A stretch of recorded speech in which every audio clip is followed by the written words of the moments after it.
બાંગ્લાદેશમાં હિન્દુઓ પર થતા અત્યાચાર બાબતે ડીસા નરેન્દ્ર મોદી વિચાર મંચ દ્વારા આવેદનપત્ર અપાયું। બાંગ્લાદેશમાં સત્તા પરિવર્તન સાથે હિન્દુઓ પર થઈ રહેલા અમાનુષી અત્યાચારોથી હિન્દુઓને બચાવવા માટે ડીસા શહેરમાં નરેન્દ્ર મોદી વિચાર મંચ દ્વારા નાયબ કલેક્ટરને આવેદનપત્ર પાઠવવામાં આવ્યું હતું। બાંગ્લાદેશમાં હિન્દુઓ પર હિંસક હુમલાઓ, બહેન દીકરીઓ પર બળાત્કારો તેમજ ધાર્મિક સ્થળોને નુકસાન કરવાની ઘટનાઓ બની રહી છે, જેથી ડીસા શહેરમાં નરેન્દ્ર મોદી વિચાર મંચ દ્વારા નાયબ કલેક્ટરને આવેદનપત્ર પાઠવવામાં આવ્યું હતું।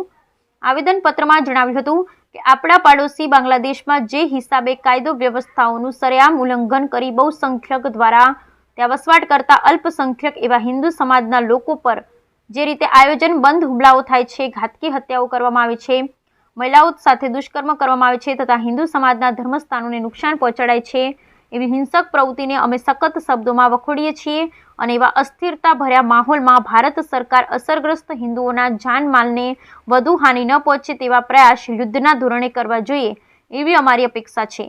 નરેન્દ્ર મોદી વિચાર મંચના કાર્યકરોએ આવેદનપત્ર સાથે નાયબ કલેક્ટરને હિન્દુઓ બચાવવા માટે સરકાર તત્કાલ પગલાં લે તેવી રજૂઆત પણ કરી હતી। મોદી વિચાર મંચ બનાસકાંઠા જિલ્લાના મહામંત્રી રાકેશભાઈ શાહ, અમે નરેન્દ્ર મોદી વિચાર મંચ તરફથી જે બાંગ્લાદેશમાં હિન્દુ અલ્પસંખ્યકો ઉપર જે અત્યાચાર થઈ રહ્યા છે એના વિરુદ્ધમાં નરેન્દ્ર મોદી વિચાર મંચ તરફથી આવેદનપત્ર આપવા માટે અહીં એસડીએમ સાહેબને આપવા માટે આવે છે અને એ જે અત્યાચાર થાય છે તેને સખ્ત શબ્દોમાં વખોડી કાઢીએ છીએ।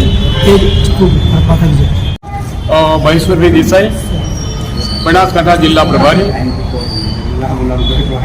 આપણો મુખ્ય હેતુ એ છે કે હિન્દુઓ પર અત્યાચાર ક્યારે ચલવી ના લેવાય, ક્યારે ચલાવવા માગતા નથી ને એ માટે લોક જાગૃતિ આવે, સરકાર સુધી સંદેશો જાય, એ અમારો મુખ્ય હેતુ છે।